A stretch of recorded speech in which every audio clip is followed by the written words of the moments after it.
Hello, welcome to the Independent Seaport Museum. My name is Craig, and today I want to tell you the story of how America met Japan. It's very complicated. It all began with President Fillmore asking Commodore Matthew C. Perry to initiate a treaty through gunboat diplomacy with the Japanese Empire. Thus began a struggle by the Americans to impose terms of negotiation on Japan to gain support of our important growing trade with China. Ultimately, the Treaty of Kanagawa was agreed upon, resulting in the establishment of an American consulate, two ports of call for American ships to assist shipwrecked American sailors. As a result, an embassy of Japanese diplomats were sent to Washington, D.C. to formally deliver a signed copy of the treaty from Emperor Komei to President Buchanan in 1860. 8 years before Matthew Perry's mission to Japan, Commodore James Biddle of Philadelphia made the first American attempt to negotiate a treaty with the Japanese Empire in 1846. Unfortunately, his attempt failed in disgrace when a samurai guard drew his sword against Biddle in response to Biddle's tripping while boarding a ship to meet a Japanese official. He was given an apology and told not to return.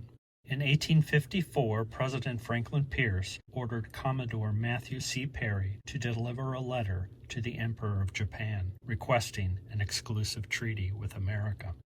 Ignoring Japan's own desires, Perry aggressively pursued an agreement through an impressive display of force. It was an early expression of gunboat diplomacy and would set the tone of American diplomacy for the next half-century.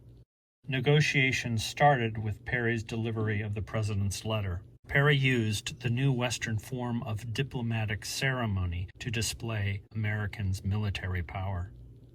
This important event at Kanagawa was meticulously documented by both the Japanese and the Americans. They look very different and show different approaches to the art of documenting a contemporary event.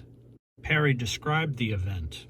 Every preparation was made in the squadron to distinguish the occasion of our second landing in Japan by all necessary parade, knowing, as I did, the importance and moral influence. He described the sound. At this moment, salutes were fired from the howitzers mounted on the launches, 20 guns in honor of the Emperor and 17 for the Japanese commissioners. Lastly, he described the presentation of the letter.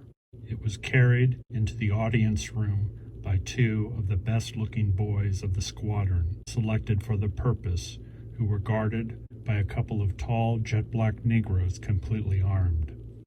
In 1860, after 6 years of negotiation, the treaty was written into a bilingual document. An embassy of Japanese diplomats were sent to Washington, D.C. to formally deliver a signed copy of the treaty from the Emperor Komei to President Buchanan in 1860.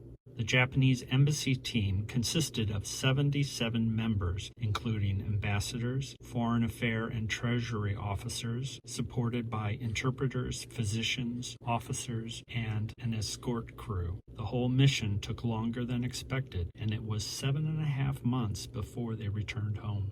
The arrival of the Japanese embassy was big news. Illustrated magazines of the time printed pictures made from artists' sketches.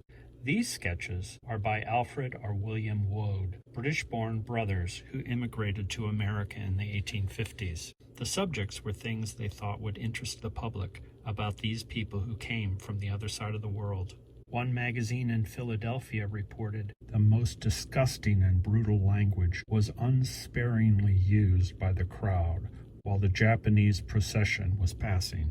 Fukushima Yoshikoto, a member of the embassy, reflected, "Most members of the embassy were full of anger and hatred toward the Americans, but as we have come to know these people better, we are now regretting our previous error." Let's reflect on this historical event.